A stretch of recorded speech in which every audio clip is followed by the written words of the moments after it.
What do you do when the only thing left of someone you loved is a horse they left behind? The question sits like frost on the tongue. It tastes of cold and metal, and the place between saying yes and letting go. She had asked it aloud, once, into the empty kitchen, and the house had given her the hollow echo of a cup sliding across a saucer. Now she asks it again, softer, as if the stable might answer. It is early November. The field behind the little farmhouse is a gray rectangle, the grass flattened by wind. A thin crust of ice rims the trough. Breath fogs in the air when she exhales. The stable smells like wet hay, the sweet, damp smell of straw that held a summer and is now rubbing against winter. The wind finds the loose boards and whispers through them, like someone walking the length of the stable with shoes that are too big. She wears her father's old jacket. It is one size too large, sleeves that swallow her wrists. The zipper keeps, catching on the teeth. She likes that the pockets still smell faintly of his cigarettes, though he stopped years ago. She keeps her hands in the pockets because she cannot think of anything else to do with them. The horse is smaller than she expected. Not a pony, but a miniature horse. Compact, enormous eyes set in a head the size of her palm. Up close, his coat is a matte black where the light does not reach, and the white of a star on his forehead looks like a small, stubborn bruise. He stands near the stall door, ribs hinted at beneath his winter coat, one hind leg held with careful precision, toe dragging in a way that is intentional and guarded. She does not know the horse's name. She only knows the shape of his humility. He is not a creature that begs. He moves with the economy of someone who has learned how to live in the space between pain and motion. When he sneezes, the sound is small and dry. When he shifts his weight, the stable answers with a soft creak that might be a memory. She waits. The cold settles into her knees and into the place behind her sternum that is still raw from saying goodbye. Her feet find the same grooves worn into the stone by her father's boots. Those grooves are like furrows in a field. You could plant grief in them and harvest a crop of explanations, but she does not want to plant anything. She only wants to stand where he used to stand and breathe the same air. He watches her. The horse's ears pivot, tiny satellites catching the frequency of her smallness. There is a careful intelligence in them. Not curiosity, exactly. Not the bright, greedy attention of a creature looking for treats. It is judgment, near the edge of trust. Like a lock waiting for a key it has decided might be honest. She reaches for the halter because that is what you do when you do not have other language. Her fingers are slow.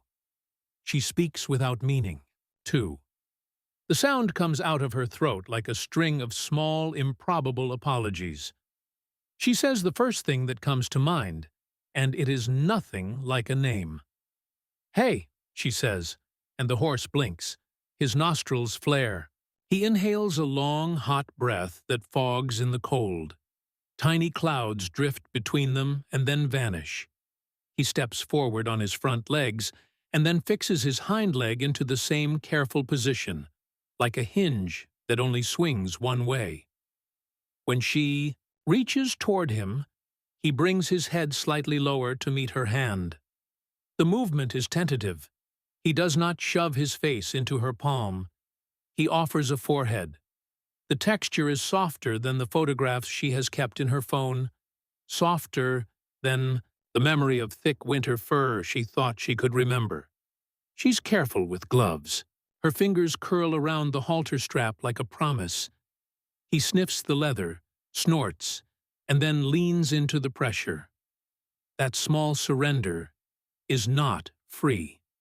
It costs him the same currency as everything else: attention and the calculation of risk. She remembers how her father used to tie his gloves to the back of his chair. She remembers his laugh, the way it would arrive at the back of his throat and take its time leaving. She remembers how he used to whistle while he mended fences, and how the whistle stopped the day after the hospital. There are little objects left behind that are noisy with absence. This horse is one of them. He is not a clean thing. There are old scars along his fetlock, pale knobby lines in the hair, a stitched line half hidden beneath fur, like a seam someone tried to hide. She squats to meet his eye level, only for her own balance, and because it feels dishonest to tower over him. He looks at her with an intensity that makes her toes go cold. "You're smaller than I thought," she whispers, and the statement is both literal and a measure of how she has become someone who thinks of sizes in terms of what they used to hold. When she reaches out, the horse touches her sleeve with the soft tip of his nose. He runs his head along her forearm, almost like reading Braille. He is mapping her scent, mapping the salt of her skin, the faint perfume of grief that clings to her. His lips are cool. He does not nibble, which is a small mercy. He flicks his tongue once, like a punctuation mark. She laughs once, a sound that breaks like thin ice. It is not a happy laugh.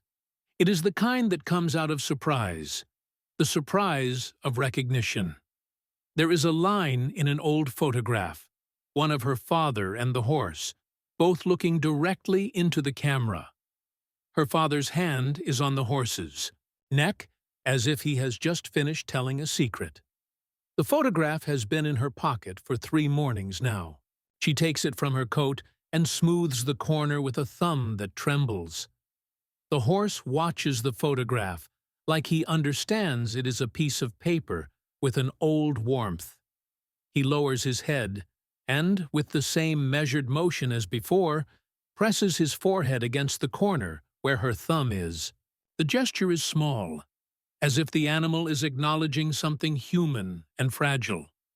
She closes her eyes for half a heartbeat and remembers the way her father used to say the animal's name, soft, with an inflection that folded at the consonants. For a moment, the sound is a thread that pulls something at the back of her throat until the thread snaps and she has to swallow. She does not want to adopt him. She does not want to be responsible for a living thing that requires decisions and schedules and the cold arithmetic of vet bills. She tells herself that as she stands there, her breath steaming in front of her, saying it makes her feel steadier, because decisions are the only way to make meaning out of loss, and she is not ready to make meaning. That truth flares in her like a match, and then goes out. The horse shifts his weight. One hind hoof scuffs the straw. He pins his ears very slightly when a tractor rumbles in the distance. A fly buzzes, despite the cold, and he shakes his head, tail flicking with a sound like a loose rope. These are ordinary horse things: startle, reflex, annoyance, attention, and they ground him in a reality that is separate from whatever the house has left her. She runs a hand along his shoulder. There is warmth under the hair. It is a small reassurance. The animal is alive and breathing and responsive. She thinks of the ways grief can make the world feel like a still life, objects placed for inspection. But this horse moves, and his motion pulls at the edges of her numbness. Motion changes the physics of grief. She talks to him, not about adopting, not about ownership, not about schedules. She talks about small things: the blue mug with the chip on the rim, the way the back fence leans now, the stubborn lavender plant that refuses to die. The horse listens. He does not answer with words. He answers with attention. Horses are good auditors.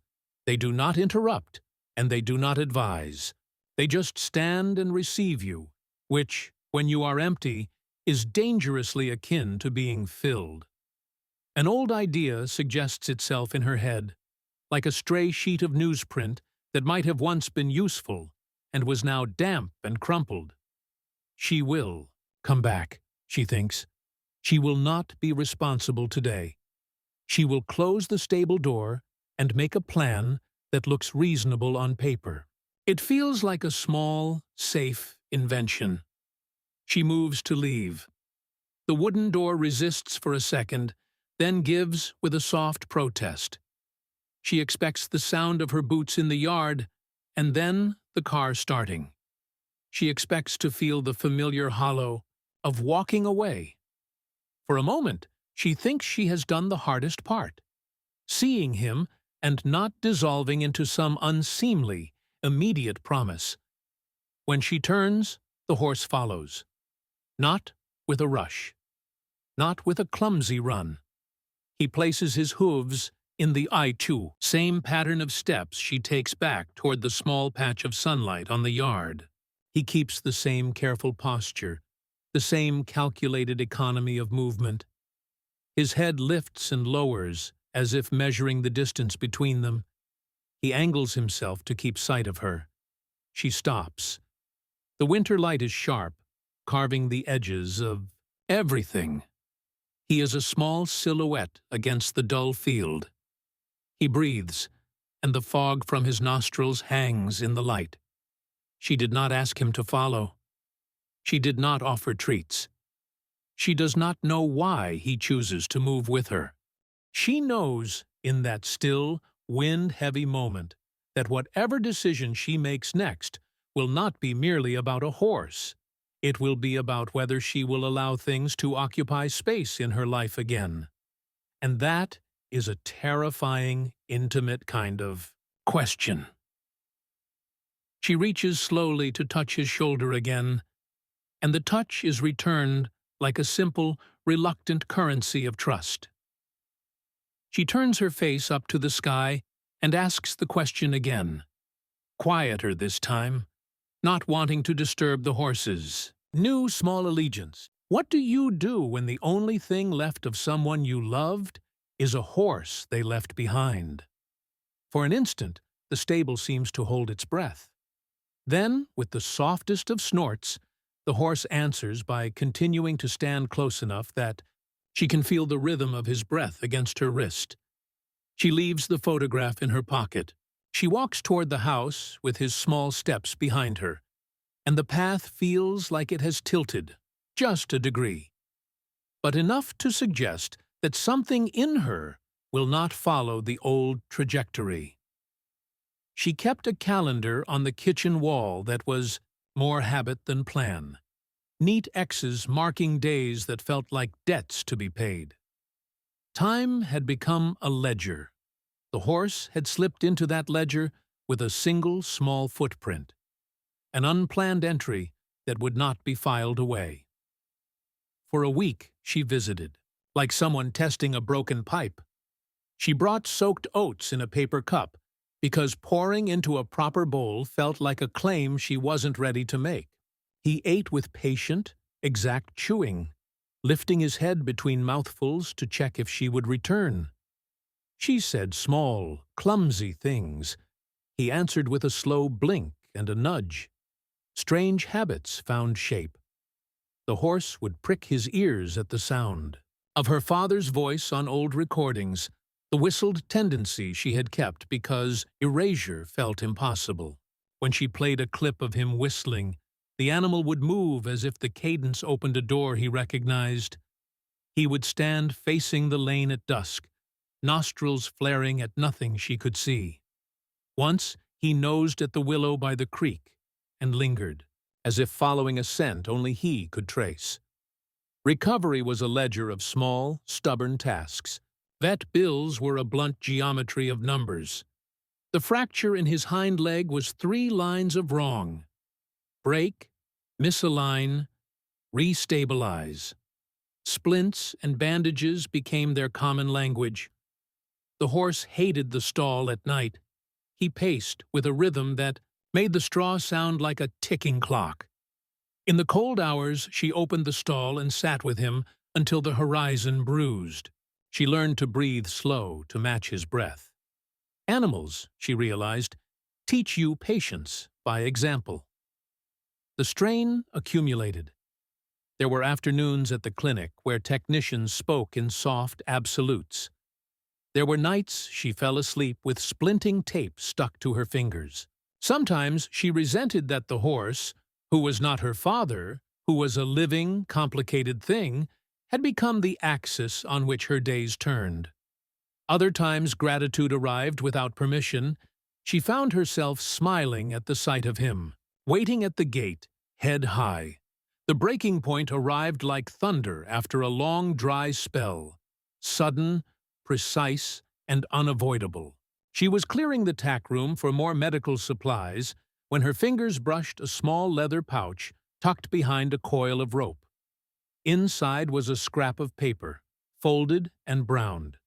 Her father's slanting handwriting bent across the page. Take care of Bones. The word Bones had been circled. The ink pressed a fraction into the paper as if the writer had wanted the instruction to bite. She sat on the tack room floor and let the room hold her weight. Rain tapped the roof.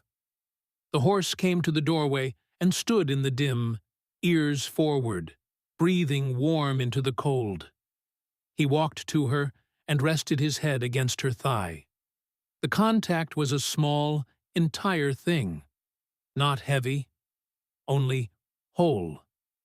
She tucked the scrap into the horse's mane, letting the paper settle against the coarse coat like a secret.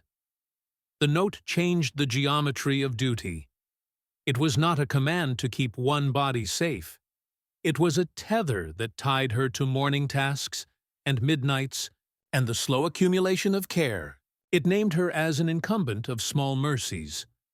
She began to measure time not in X's, but in feeding, cleaning, checking the bandage, adjusting splints. Each act felt like its own kind of prayer. Healing, when it arrived, was patient and unspectacular.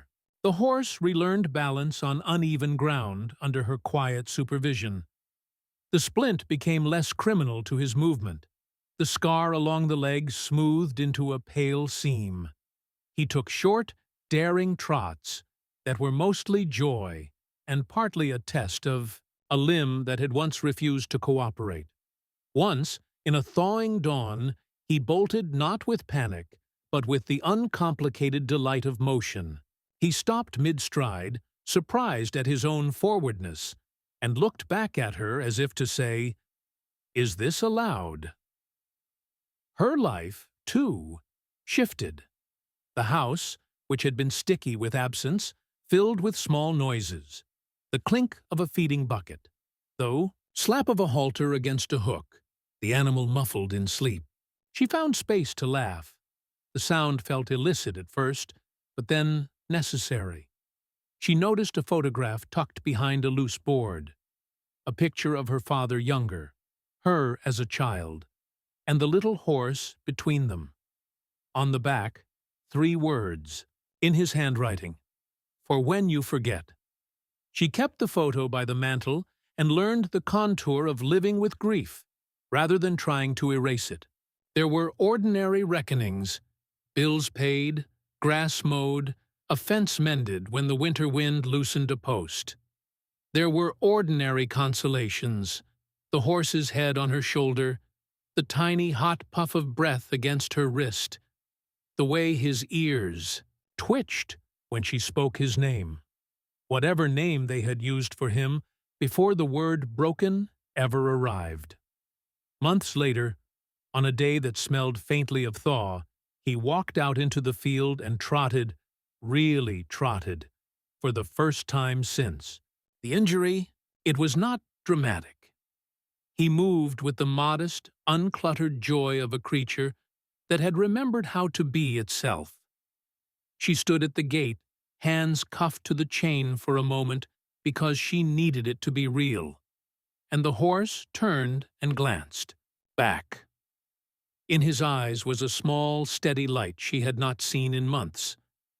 Recognition, yes, but also an offering. "We did this," his look said. She understood then that the obligation her father had left was not a burden, but a kind of inheritance. Take care, keep watch.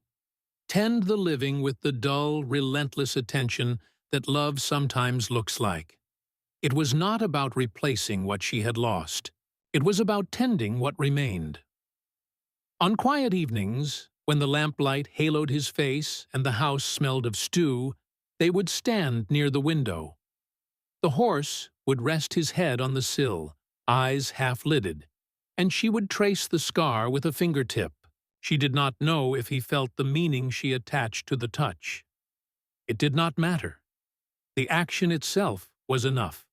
A daily contract of presence, and in the quiet of ordinary mornings, when sunlight lifted the frost from the paddock, she learned that tending amounted to more than duty. It was a slow, stubborn reclaiming of appetite for life. Sometimes healing is not a return to the old map. It is learning to read a new one. It is finding that the compass still points somewhere worthwhile. In the small arc of her days, feeding, mending, remembering, there was a slow reclamation. Bones had taught her endurance. The horse had taught her that surviving quietly can be a kind of grace. If this story touched you, subscribe, leave a comment, follow, and press the bell icon to watch daily videos and enjoy.